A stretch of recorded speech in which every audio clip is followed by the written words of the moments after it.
Ey Mann, ich habe alles verkauft. Ich habe nichts mehr. Null finito. Cool. Ich habe Wahnsinnsteile mitgebracht. Ey, wenn du die siehst, da flippst du echt aus. Und ich habe sie praktisch für nix eingekauft. Damit machen wir einen super Schnitt. Ja. Oh, so ein Mist. Und dann auch noch ausgerechnet Arno. Lieber Arno als Lena. Für ihn bin ich doch nur irgendein Typ, der mit dir zusammen ist. Außerdem, er weiß ja gar nicht, dass ich dein Lehrer bin. Du wirst immer etwas ganz Besonderes für mich bleiben. Auch wenn wir jetzt nicht mehr zusammen sind. Hier ist eingebrochen worden. Komm.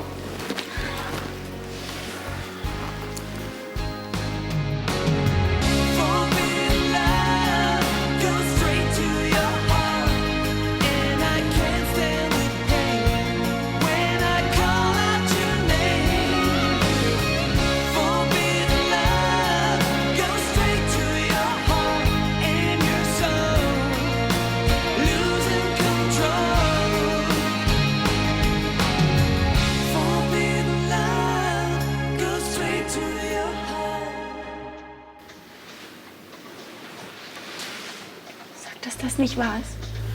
Ich fürchte doch. Es ist alles weg, Tim!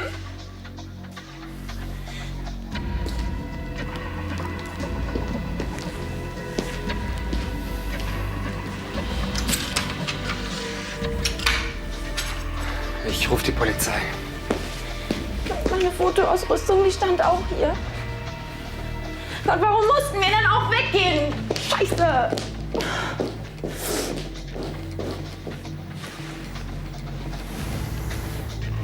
Sander, bei uns ist eingebrochen worden. Tim! Kleinen Moment.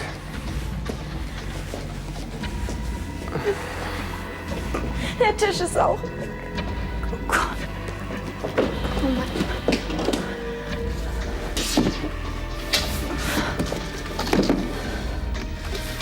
Oh, Gott sei Dank, den Schmuck haben wir nicht gefunden.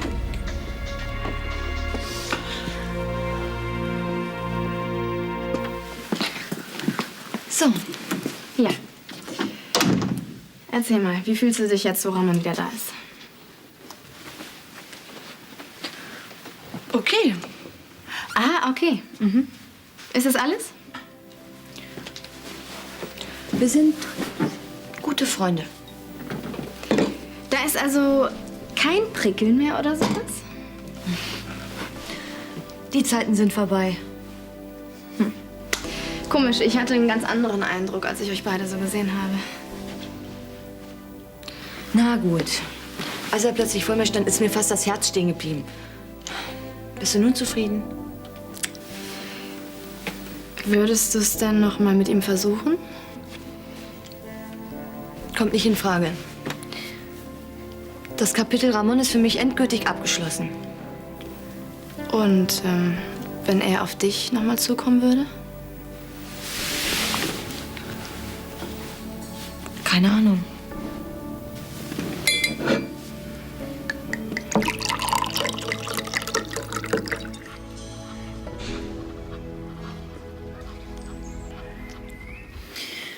Also ich verstehe immer noch nicht, wie die unbemerkt die ganzen Sachen aus der Wohnung hier schaffen konnten. Die Nachbarn haben gesunden Schlaf. Und wieso haben sie nur Möbel mitgenommen? Vielleicht haben sie keine Wasserkisten. Tim, Was zerbrichst du dir den Kopf über Sachen, die du eh nicht mehr ändern kannst? du, weil ich meine Möbel wieder haben will. Ja, dann musst du dich an unsere Versicherung halten. Ja, das tue ich auch.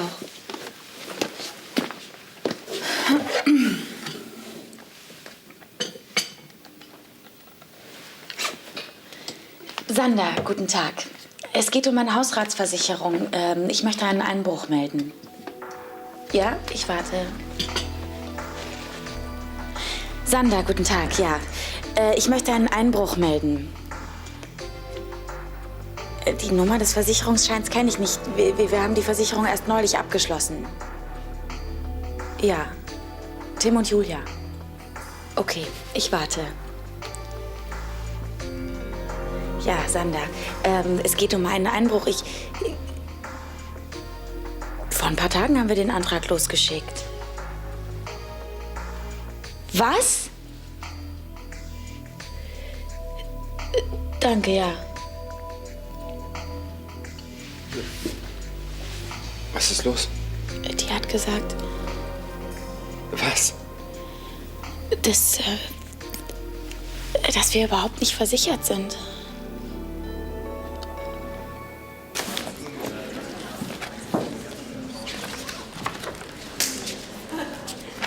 Puh, ein Glück, dass wir diesen Scheiß mit Werte endlich hinter uns haben. Ja.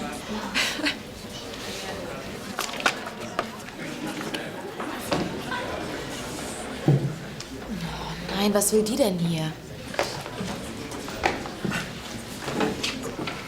Guten Morgen. Corinna. Na, du hast mich ja von dem Lehrerzimmer ganz schön versetzt. Ich habe dir extra eine Tasse Kaffee mitgemacht. Ach, das tut mir leid. Ich habe verschlafen, aber du bist dran schuld. Ich habe es gestern Nacht in einem Rutsch durchgelesen. Was haben die denn zu bereden? Ich wusste, dass es dir gefallen wird. Es scheint, dass wir denselben Geschmack haben. Ich würde gern über einige Passagen mit dir reden. Hau endlich ab. Kein Problem. Machen wir irgendwann. Oh, ich glaube, ich muss los. Wenn du dir wieder mal ein Buch von mir ausleihen willst, meine Privatbibliothek steht dir jederzeit zur Verfügung. Ich werde drauf zurückkommen.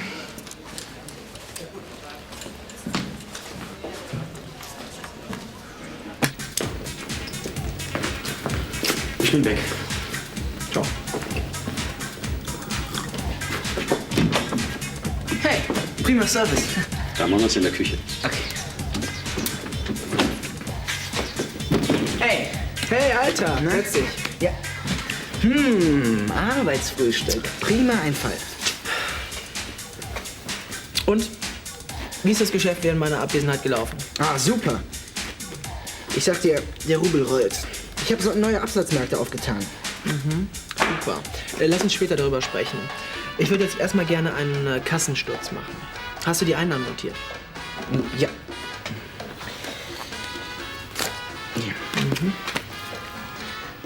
Ja, ich weiß. Buchführung ist nicht so ganz mein Ding.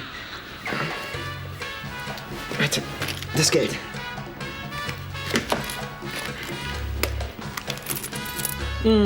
Sieht gut aus.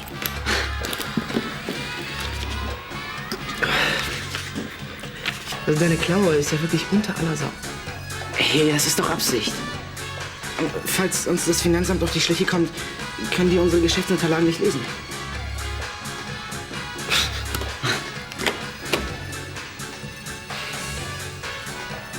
Besser hätte ich das selbst auch nicht machen können. Ich wusste, dass ich mich auf dich verlassen kann, ne? Ist doch klar. Ja. Leck.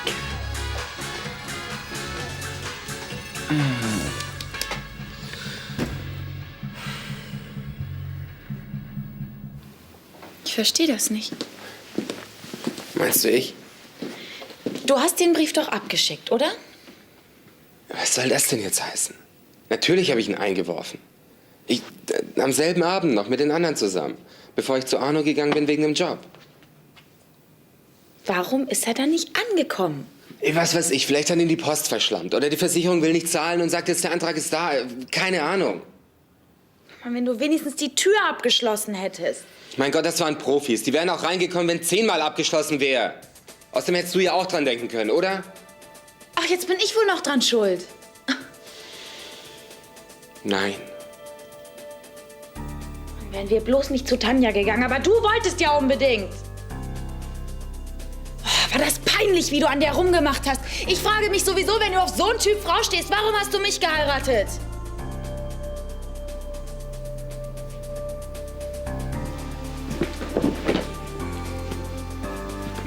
Die haben sie nicht nur deine Möbel, sondern auch deinen Verstand geklaut.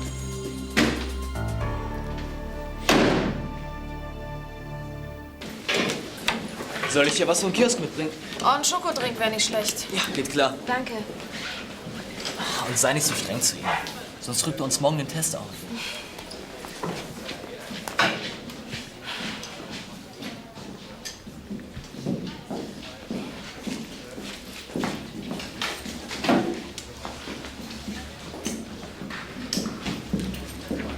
Immer noch hier? Was meinst du? Jetzt tu doch nicht so. Ich verstehe kein Wort. Naja, die Hadela wartet doch sicherlich schon im Lehrerzimmer auf dich. Corinna, ich glaube, da verwechselst du was. Hahaha, ich werde drauf zurückkommen. Jetzt ist aber gut. Du willst dir diese Lache doch nicht freiwillig antun. Du magst Corinna nicht. Okay. Aber das du, gibt... ja? Ja. Ja, ich mag sie. Mehr nicht. Und das gibt dir noch lange nicht das Recht, so über sie herzuziehen. Jetzt verteidigst du sie ja auch noch. Ein für alle Mal. Corinna ist eine tolle Kollegin. Akzeptier das bitte. Außerdem lasse ich mir von dir nicht vorschreiben, mit wem ich mich unterhalten darf.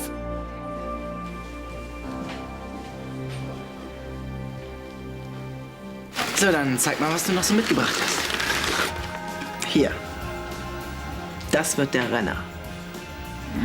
Du glaubst, die Leute stehen auf sowas? Logo.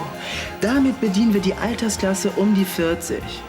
Du weißt schon, die Typen, die zu jung sind für Gartenzwerge und zu alt für moderne Konservendosen Kunstobjekte. Gute Idee. So. Und was ist das? Ja, was es darstellen soll, weiß ich auch nicht. Ich weiß nur, dass es echte Handarbeit ist und aus den Bergen Venezuelas kommt. Quanta Costa? Ich dachte so an einen Fuffi. Ach nee, ein Fuffi für so ein edles Teil? Davon bleibt uns über die Hälfte als Gewinn. Ja, trotzdem. Also unter einem Huni läuft nichts. Kommen wir essen? Sorry, aber wir müssen gerade noch auspacken. Signor Brandner, was halten Sie davon? Ich? Ja, hübsch. Ja, und preiswert. Sein original indianische Handarbeit. Sein großes Gott der Fruchtbarkeit. Zu kaufen und kriegen viele Kinder. Ich? Nee, Squaw von Signor Brandner. Also erstens habe ich keine Squaw und zweitens ist mein Bedarf an Kindern wirklich gedeckt. Dann eben nicht. Meint ihr, dass Sie das alles wirklich verkaufen können? Naja, wenn alle Kunden so hartnäckig sind wie Sie, dann sehe ich echt schwarz. Aber unter normalen Umständen haben wir das ganze Zeug innerhalb von einer Woche verhökert. Hm? Hoffentlich seht ihr das nicht so optimistisch. Wollen Sie mal die neuesten Umsatzzahlen sehen? Die sind doch Betriebsgeheimnis. Betriebsgeheimnis. Also wenn euer Geschäft wirklich so prima läuft, dann sollten wir uns mal über Gewerbescheine und solche Geheimnisse unterhalten. Hm? Mahlzeit.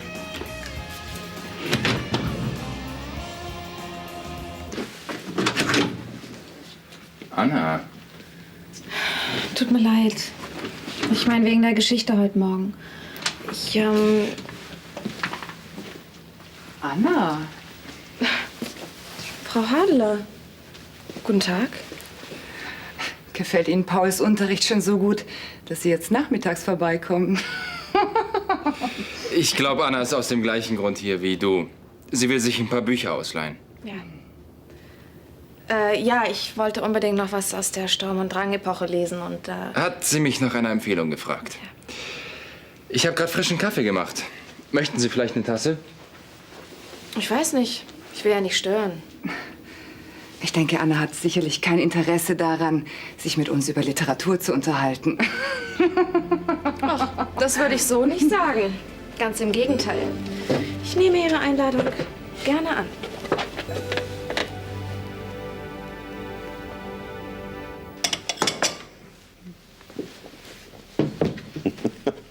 Vorhin wollte mir Frank einen indianischen Fruchtbarkeitsgott andrehen. Und? Ich brauche keinen Fruchtbarkeitsgott. Ich habe eine Göttin. Ich sehe uns eines Tages noch im Hotel aufwachen. Auto wäre auch nicht schlecht.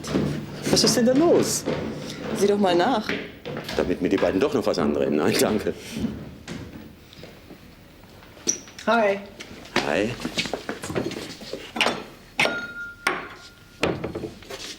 Muchas gracias. Vorsicht, das sind die Guten! Offenbar haben Sie was zu feiern. Wenn Sie sich mal nicht zu früh freuen. Zu früh? Ich dachte, der Verkauf läuft prima. Genau, das bereitet mir ja Kopfzerbrechen. Wieso? Anfangs fand ich es ja ganz gut, dass Ramon sich eine kleine Beschäftigung gesucht hat. Aber jetzt nimmt das Ganze Dimensionen an. Von gewerberechtlichen und steuerrechtlichen Fragen mal ganz abgesehen. Ich fände es einfach vernünftiger, wenn der Junge sich seine Zukunft auf eine solide Basis stellen würde. Er sollte Abitur machen, sollte studieren, eine Ausbildung haben. Naja, im Prinzip hast du ja recht. Aber? Du vergisst, dass Ramon wegen seiner HIV-Infektion nicht in 6 oder 7 Jahren Geld braucht und was er leben will, sondern jetzt. Ja. Von der Seite habe ich es noch gar nicht gesehen. Ist zwar kein Shampoos, aber war trotzdem eine gute Idee von dir. Als kleiner Verkäufer ist er halt nicht mehr drin. Apropos Verkäufer, ich habe mir da was überlegt. Ja? Was würdest du davon halten, wenn wir beide ab sofort Partner sind? Partner? Klar. 50-50. Hey Mann, das ist ja irre. Moment mal. Ich hatte doch vorher 60% Provision. Da war ich ja noch in Venezuela. Jetzt bin ich wieder hier, das heißt, wir müssen neu verhandeln. Abgemacht? Ja, abgemacht. Aber sag mal, Partner, was hat Arno da vorhin eigentlich gemeint?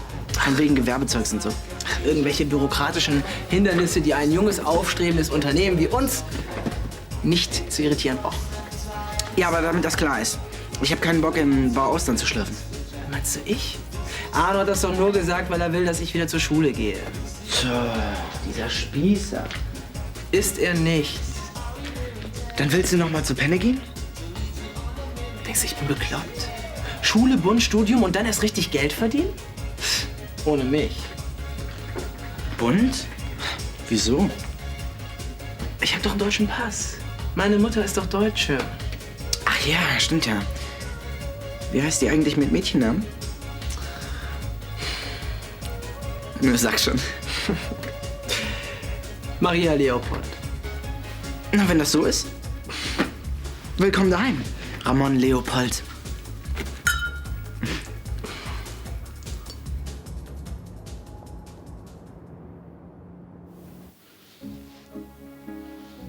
Und Julia will weiterhin nicht für Linie Claris arbeiten? Sie lehnt nach wie vor ab. Dieses undankbare Kind. Ich bin mir aber sicher, dass sie es sich bald anders überlegen wird. Du entschuldigst mich? Bitte. Von Anstetten. Sehr gute Arbeit. Was zum Teufel hast du wieder ausgeheckt? Das wirst du noch früh genug erfahren. Ich bin deine Freundin. Ich will es jetzt erfahren. Tut mir leid, Schätzchen, aber jetzt muss ich mich erst mal um meine Tochter kümmern. Um Julia? Habe ich vielleicht noch eine andere Tochter? Bei dir weiß man nie. Meinst du eigentlich, die Hadler hat was gemerkt? Glaube ich nicht. Vielleicht hast du recht. Deine Vorstellung vorhin war einfach perfekt. Ich wusste gar nicht, dass du so eine gute Schauspielerin bist. Das habe ich bis vorhin auch nicht gewusst. Wenn du jede Rolle so gut spielst wie die des kleinen, unschuldigen Mädchens, dann sollten wir vielleicht eine Theater-AG gründen. Und was für ein Stück willst du vorführen? Wie wär's mit einer 90er-Version von Werther? Oh ja, und dann lassen wir die Hadler den Werther spielen. Dann sind wir die auch endlich los. Nun hakt doch nicht dauernd auf ihr rum. Sie ist wirklich ganz nett. Außerdem denk doch mal an deinen Erik. War ich da etwa eifersüchtig? Hä? Ach komm, Erik und ich sind bloß Freunde. Ja. Und Corinna und ich sind bloß Kollegen. Ja schon, aber... Kein Aber. Nein, aber...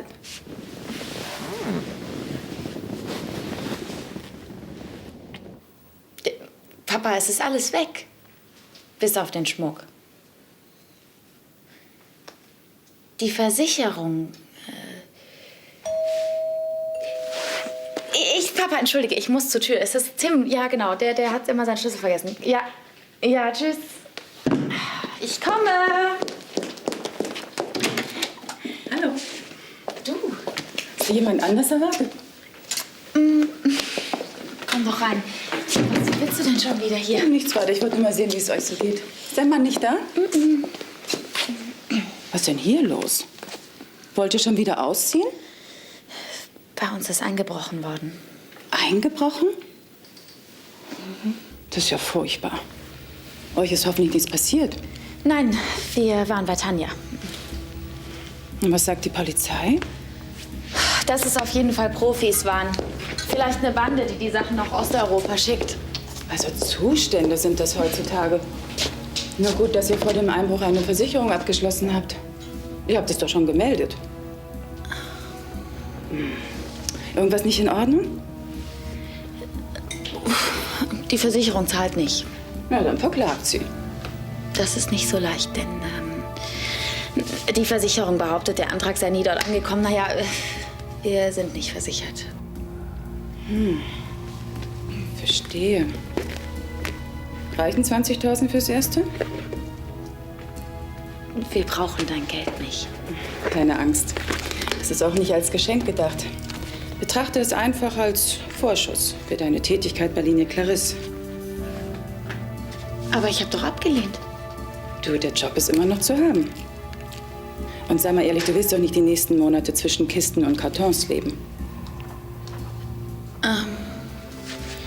Selbst wenn, angenommen, ich würde dein Angebot annehmen, womit sollte ich fotografieren? Denn auch meine Kameraausrüstung ist weg. Sagen wir 30.000?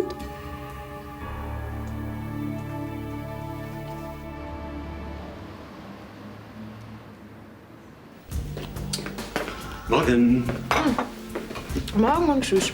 Warum hast du es denn so eilig? Ist da noch genug Zeit? Ich dachte, es wäre schon später. Ich freue mich, wenn ich dich mal zu Gesicht bekomme. In letzter Zeit scheinst du ja nur noch mit deinem Paul unterwegs zu sein. Ja, ich weiß. Aber wir nutzen eben jede Minute. Das kann ich verstehen. Ich war auch mal jung. Er macht einen guten Eindruck, dein Paul. Und du findest es auch in Ordnung, dass er ein paar Jährchen älter ist? Ja, warum denn nicht? Warum soll dein Partner nicht reifer sein? Das kann deine Beziehung vertiefen. Außerdem finde ich ihn nett, wie gesagt. Warum lädst du ihn nicht mal ein zu uns? Wenn du meinst. Wenn ich ihn sehe, werde ich ihn sofort fragen. Danke. Tschüss. Tschüss.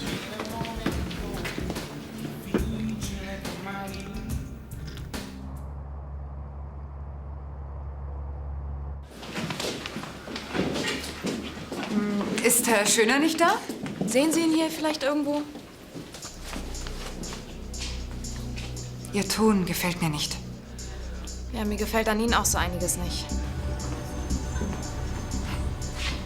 Nun hör mir mal gut zu. Ach, seit wann duzen wir uns denn? Wenn Sie meinen, dass ich so dumm bin und nicht merke, was zwischen Paul und Ihnen abläuft, dann irren Sie sich gewaltig. Ich weiß nicht, was Sie meinen. Sie wissen genau, was ich meine. Und ich kann Ihnen nur einen guten Rat geben.